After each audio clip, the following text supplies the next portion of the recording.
परीक्षा देने जाते हैं, पेपर लीक हो जाता है। परीक्षा दे देते हैं तो पेपर गुम हो जाता है।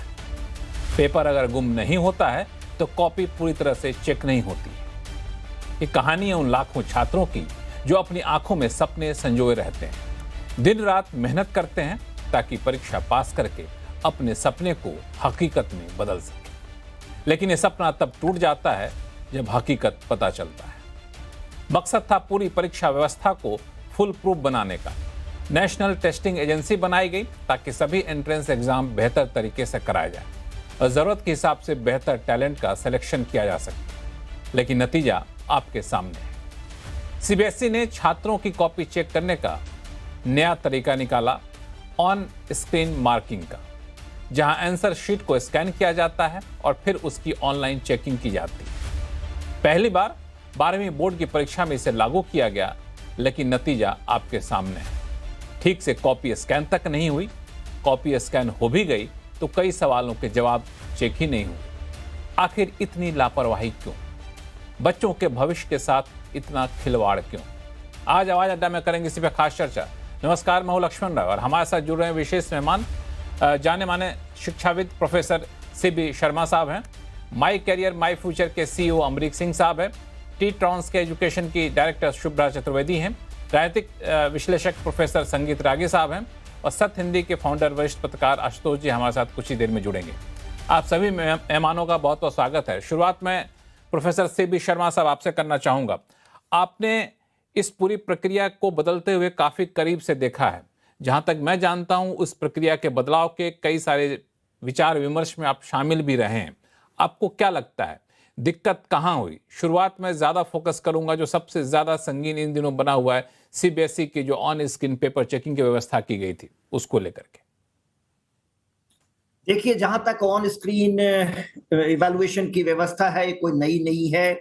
ये कम से कम 15 साल पुराना है और हम लोगों ने इसको विश्वविद्यालयों में, स्कूल बोर्ड में चलते देखा है। सावित्रीबाई फुले यूनिवर्सिटी पुणे इसको 2008-9 से शुरू की थी। उड़ीसा बोर्ड इसको बहुत पहले से किया था। तो ये कहना बिल्कुल गलत होगा कि ये टेक्नोलॉजी या ये प्रथा नई है। ये पुरानी प्रथा है, इसको हम लोग टेस्ट किए हैं।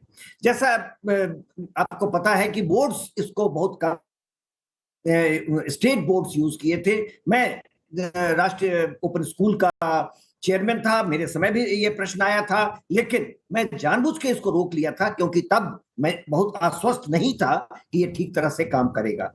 सीबीएसई का जहां तक सवाल है, सीबीएसई 2014 से इसको एक्सपेरिमेंट कर रहा है और टेस्ट कर रहा है। ये पहली बार इस साल नहीं हुआ है, लेकिन चूंकि इस बार पूरी तरह लागू किया गया और इसको सभी विद्यार्थियों के लिए लागू किया गया, इसलिए ये प्रश्न उठ रहे हैं।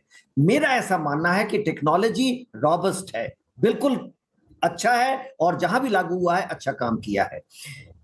देखिए, अगर कोई भी कॉपी स्कैन होने से रह जाती है एक पेज, तो वो अपलोड होगा ही नहीं।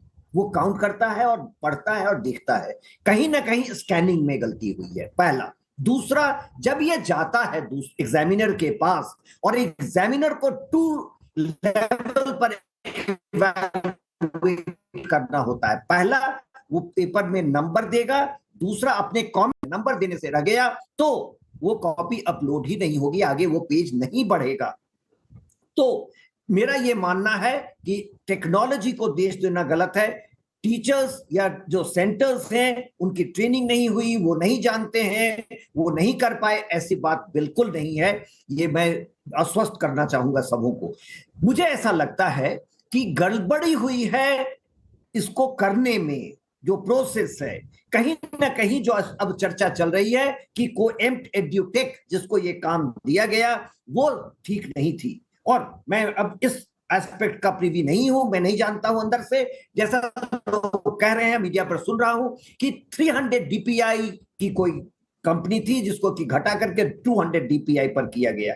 ये ठीक नहीं था, इसकी जांच होनी चाहिए। तो मुझे ऐसा लगता है कि जो सीबीएसई के मामले में सब गड़बड़ी हो रही है वो केवल एजेंसी जिसको चुना गया उसके कारण, और ये सरकार के बाहर की बात है। अब दो प्रश्न उठते हैं। कई बार ये प्रश्न उठ रहा है कि फलानी यूनिवर्सिटी ने हायर किया था, फलानी यूनिवर्सिटी ने हायर किया था। ये मत भूलिए कि ये यूनिवर्सिटीज ऑटोनोमस है और उस यूनिवर्सिटी के स्टैट्यूटरी बॉडीज का ये डिसीजन होगा। आपका सीबीएसई, आपका एनटीए, ये भारत सरकार की संस्थाएं हैं और सीधे सीधे सरकार के अंदर में काम करती हैं, इसीलिए प्रश्न उठाए जा रहे हैं। अगर किसी यूनिवर्सिटी में गलत होता तो इसका प्रश्न नहीं उठाया जाता, क्योंकि वो ऑटोनोमस बॉडी है, सरकार के अंदर नहीं है। और इसीलिए ये मामला पॉलिटिकल भी बन रहा है और पक्ष विपक्ष दोनों आपस में भिड़ रहे हैं। मुझे ऐसा लगता है इस मामले को बिल्कुल राजनीतिक नहीं बनाना चाहिए। हजारों प्रोफेसर लाखों सीबी शर्मा करोड़ों साहब, बच्चों का मामले सवाल है। को, हाँ, ये बिल्कुल आपने सही कहा कि इसको राजनीतिक नहीं बनाना चाहिए, राजनीति इस पर नहीं करनी चाहिए। लाखों करोड़ों बच्चों के करियर का सवाल है। लेकिन बाकी मेहमानों के पास जाऊं, एक सवाल और आपसे पूछूंगा, चूंकि आपने कहा कि ये बहुत दिनों से व्यवस्था चल रही थी कॉपी स्कैन करके जांच करने को लेकर के। स्कैन करने में दिक्कत होगी, उसके रिजोल्यूशन कम होंगे, ये एक दिक्कत है। लेकिन कई सारे एग्जाम्पल यहाँ पर आए हैं जहाँ पे कॉपी में सारे सवाल चेक नहीं हुए, कुछ पन्नों तक को पलटा तक नहीं गया। ऐसे भी कई सारे एग्जाम्पल निकल कर सामने आए बच्चों के, जो खुद उन्होंने बयां किया है। क्या इस तरह की दिक्कत जब अलग अलग यूनिवर्सिटी में, आपने उड़ीसा का एग्जाम्पल दिया, कई दूसरे राज्यों का एग्जाम्पल दिया, वहां भी कभी ऐसी दिक्कत आई क्या?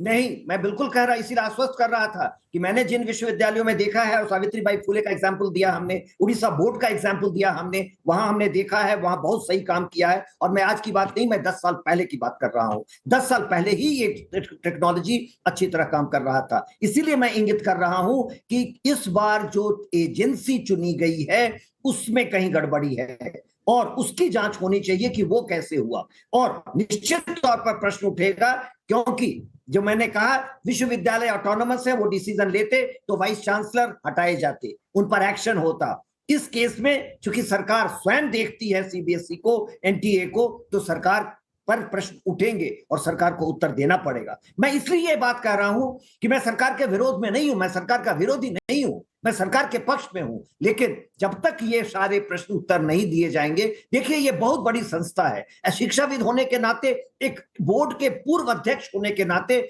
मेरी चिंता ये है, सीबीएसई दुनिया में मानी हुई संस्था है, तमाम देश हमको इमिटेट करते हैं, हमसे पूछ के अपने बोर्ड बनाते हैं, ये करोड़ों रुपया भारत में आता है इसके कारण। अब जब ट्रस्ट लॉस्ट हो गया, अब पूरी दुनिया में ये खबर जाएगी कि सीबीएसई कर नहीं पाता है, तो भारत के लिए बहुत बड़ा लॉस है। इसलिए मेरी चिंता है और इसलिए मैं प्रश्न उठा रहा हूं। इस बात को जांच करके बिल्कुल तय करना चाहिए गलती किसकी थी और कैसे ऐसा हो गया। बिल्कुल टेक्नोलॉजी को दोष देना ही नहीं चाहिए। इससे बड़ी चिंता प्रोफेसर साहब, इससे बड़ी चिंता यह है कि लाखों छात्रों ने जो एग्जाम दिया, जिनके एग्जाम में कुछ यहाँ पे गड़बड़ी निकल कर आ रही है, कई छात्रों की मेहनत अब फिर से दोबारा से करनी होगी, क्या करेंगे?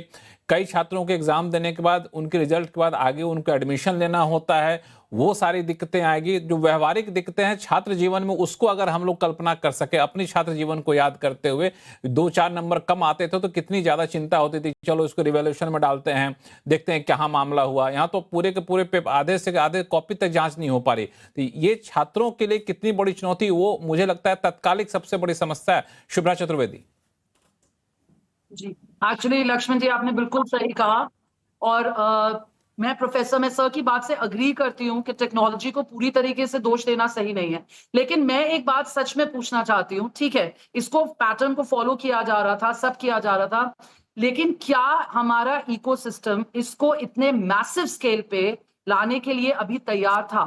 एंड मेरा क्वेश्चन ये है, why class 12th, Why not 9th? 9 के साथ आप ये एक्सपेरिमेंट करते, 11वीं कक्षा के बच्चों के साथ आप ये एक्सपेरिमेंट करते, आपने क्लास 12th के स्टूडेंट्स के साथ ये एक्सपेरिमेंट किया और एक एक, जैसा आपने कहा लक्ष्मण जी, एक एक 2-2 मार्क्स से एडमिशन रुक जाते हैं, कट ऑफ्स में प्रॉब्लम हो जाती है, एंट्रेंस के लिए बच्चे अप्लाई करने के लिए एलिजिबल नहीं होते हैं कितने कॉलेजेस में, कितने यूनिवर्सिटीज में।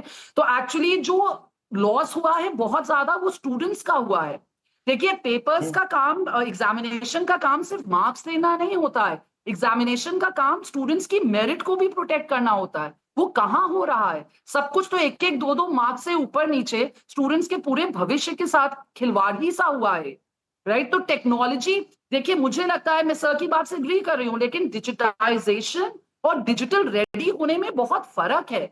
क्या आई थिंक जो आंकड़ा बता रहा है 70,000 से ज्यादा इवैल्यूएटर्स थे, क्या सब इतने ज्यादा वेल ट्रेन थे? क्या सब इतने डिजिटल रेडी थे, specially in rural areas also? क्या सब इतने कंप्यूटर रेडी थे? क्या सबको डिजिटल एनोटेशन टूल्स यूज करने आते थे? तो ये इन प्रश्नों का उत्तर देगा कौन? और अगर कोई उत्तर दे ना दे, एक्चुअली तो स्टूडेंट्स का भविष्य स्टेक पे लगा हुआ है ना। तो मेरा क्वेश्चन, मैंने जब से ये पढ़ा है, जब से न्यूज आई है, मैं तब से इसी बात पे बात कर रही हूँ कि क्यों क्लास 12 के साथ ये स्टार्ट करते 6 के साथ, 9th के साथ, 11th के साथ, 10th और 12th मुझे लगता है बहुत इंपॉर्टेंट क्लासेस होते हैं, इनके साथ किसी भी तरह का एक्सपेरिमेंट, आई थिंक मैं इसके फेवर में बिल्कुल भी नहीं। लक्ष्मण जी।